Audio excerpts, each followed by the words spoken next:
global warming, hunger, and malnutrition, which are chronic problems that we face.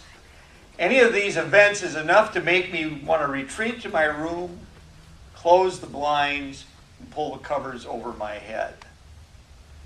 In times like these, it's natural to seek solace and refuge in something. And for many people, that comfort is often sought in their religious faith. The Beatles' classic, Let It Be, which we heard as the offertory this morning, contains these familiar words. When I find myself in times of trouble, Mother Mary comes to me, speaking words of wisdom, let it be. And in my hours of darkness, she is standing right in front of me, speaking words of wisdom, let it be. For those with more conventional Christian religious beliefs, especially for Roman Catholics, the vision of the Virgin Mary holding us in her arms is an image that provides refuge from the troubles of this world. Similarly, the Buddhist is urged to seek refuge in the Buddha, the Dharma, which is the teaching, or the Sangha, which is the community. Other religions provide similar images to comfort those who are afflicted. But where does the religious liberal find solace? I would guess that for each of us, there's a different answer because our beliefs are not uniform. We have tremendous theological diversity within our ranks. Each of us looks to different sources of support and comfort as we live our lives under the broad umbrella of Unitarian Universalism. Yet there are those Unitarian Universalists who suggest that our principles and purposes are, quote, pretty thin gruel to support and nourish a spiritual path. Like Reverend Murray, I disagree. I believe that liberal religion in general, and Unitarian Universalism in particular, provides support for those of us in times of trouble that the Beatles sang about so many years ago. Now, in recent decades, our political rhetoric has embraced the image of the bridge. In 1992, for example, Bill Clinton, during his successful presidential campaign, talked of what he called the bridge to the 21st century, calling forth an image of progress and change that was the hallmark of his successful quest for the presidency. In a more recent campaign, the infamous bridge to nowhere was a symbol of our inability to care for our crumbling bridges and other infrastructure and the corruption of our political culture. However, I'm drawn to another bridge, one popularized by perhaps my favorite folk group of the 1960s, hopefully it's the favorite of some of yours as well, Simon and Garfunkel. In the song A Bridge Over Troubled Waters, Paul Simon and Art Garfunkel painted a picture, a musical and poetic image of a bridge as a sturdy structure that would support us in the difficult times of our lives. They sang, and I won't. When you're weary, feeling small, when tears are in your eyes, I will dry them all. I'm on your side. When times get rough and friends just can't be found, like a bridge over troubled water, I will lay me down.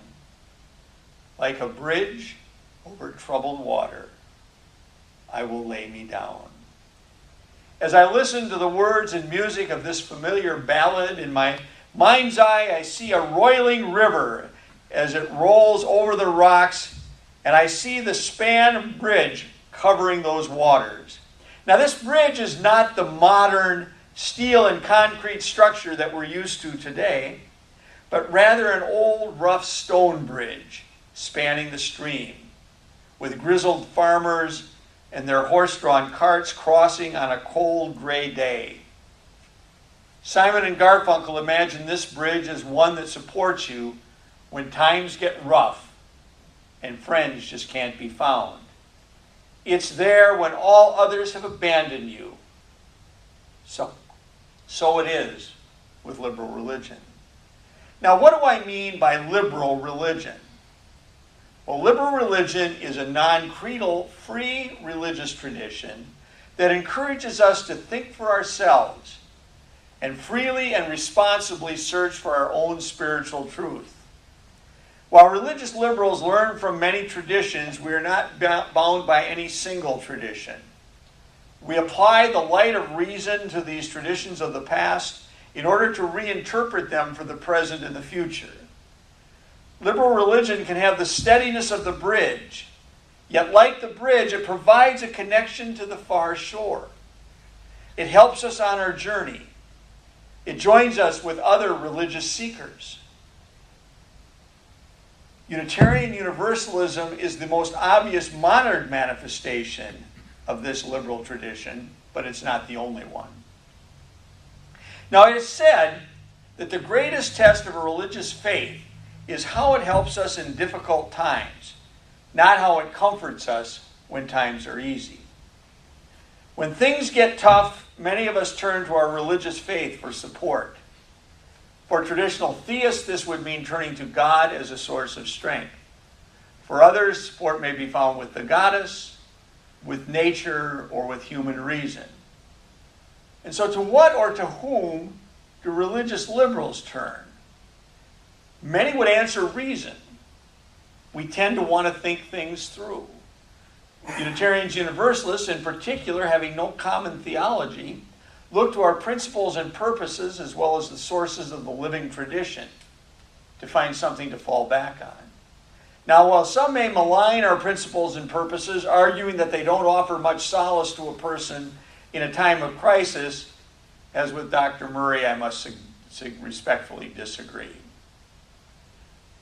In our first principle, we affirm the inherent worth and dignity of every person. And that includes our own inherent worth and dignity. As Reverend Murray observes, Unitarian Universalists hold a central belief in the dignity of each person, including oneself. Including oneself. With this goes a faith in one's ability to tap one's own inner deep resources, or if you wish, to draw strength from the power of love and creativity.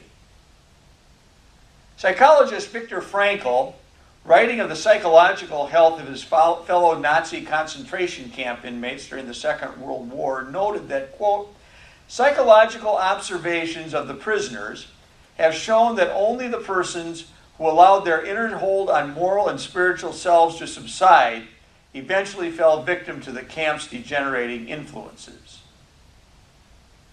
Our first principle reminds us that we each have our own inner well springs of moral strength and dignity to draw upon when times get rough. I have seen that strength in the members of this congregation. Week after week, during joys and concerns, many of you step up here, light your candle, and describe a personal struggle, whether it be physical or emotional, the death or illness of a loved one, the loss of a job, or the struggles of friends and family members. Your courage in bearing your souls to the gathered community is a testament to that inherent worth and dignity that you possess. And yet, we're not solitary beings. To paraphrase John Donne, no one is an island unto themselves. Or perhaps to struggle a bit with my metaphor, every bridge, even the bridge to nowhere, has two ends. It connects us to one another. Just as a bridge provides a passage from one side of the river to the other, connecting those on either side, so liberal religion can connect us to one another. Unitarian Universalist minister Reverend Jack Mendelson, writing in his classic Being Liberal in an Illiberal Age, offers this observation. I can best summarize what I believe our liberal religious enterprise is up to with this paraphrase of John Winthrop's sermons to the Puritans approaching Massachusetts Bay in 1630 aboard the ship Arabella. We must love one another. We must bear one another's burdens. We must not look only on our own things, but also on the things of our sisters and brothers. We must rejoice together, mourn together, labor, suffer, and overcome together. And again, we're drawn back to the principles and purposes. At the other end of the bookshelf, if you will, is our beloved seventh principle. Respect for the interdependent web of all existence of which we are a part reminds us that we are not alone. We have one another. We are part of a religious community. As I'm sure I've said before, the root word of religion is religio, to bind together. Religion is not just the assent to a set of beliefs. It is coming together in community to support one another. Our liberal religious faith binds us together and calls upon us to support and carry one another when times are difficult. Again, Simon and Garfunkel say it so much more eloquently than I. When you're down and out, when you're on the street, when evening falls so hard, I'll comfort you. I'll take your part. When darkness comes and pain is all around, like a bridge over troubled water, I will lay me down. Like a bridge over troubled water, I will lay me down. I'm sure that many of you come to this community Sunday after Sunday, not only to listen to the beautiful music and hear the occasionally eloquent words of the preachers, as wonderful as they may be. I suspect that for many, if not most of you, the main reason that you come is to bask in the support and love that you find here in our community. That is why for this community, as with many other Unitarian Universalist congregations, the ritual of joys and concerns is so important and so central. Now, a sense of community is not only found in a liberal religious community. It can be found in many different faith traditions. Remember, for example, that one of the sources of refuge for Buddhists is the Sangha, the community of scholars and followers of the Buddha. What is it that makes a liberal religious community unique and attractive to us sitting in this room this morning? Most of us in this room are, or at one time, were religious seekers. Most of us didn't grow up as Unitarian Universalists. We came here because Open Circle provided something that other religious communities could not provide. And again, these answers also may be found in the principles and purposes. For some, it's found in the fourth principle, a free and responsible search for truth and meaning, and its companion, the third, which calls us to acceptance and encouragement to spiritual growth of our fellow congregation members. In uncertain times, many of us fear the certainty of dogmatism, whether political, economic, or religious. We wish to be free to search, to question, to find our own truth. For me, even in the most liberal of other religious traditions, including liberal Christianity, I concluded that I would be required to affirm a set of beliefs that I could not in my inmost heart accept. In this community, I don't have to spend the worship hour with my fingers crossed. In fact, being up in front of you, I dare not. Admittedly, our openness can be an excuse for spiritual and intellectual laziness. But at its best, our liberal faith frees our minds and hearts to engage in a lifelong spiritual quest. And this faith calls us not to a solitary quest, but rather one in the community of other seekers who may ultimately find a different answer, but nonetheless will be our companions on the journey. Many are drawn to liberal religion and Unitarian Universalism by a quest for justice, equity, and compassion in a world community with peace, liberty, and justice for all. Our second and sixth principles. Ours is not an inward-looking faith, seeking personal salvation or personal enlightenment as the only goal. Ours is not a faith that is only concerned with the members of our own religious community. Rather, ours is a faith that looks out into the world to find poverty of body and spirit, and to root out injustice that is the underlying cause of such conditions. Our faith gives us personal, moral, and spiritual tools to challenge society's evils. As Steve pointed out, our children will be learning what those tools are, and we may learn from them.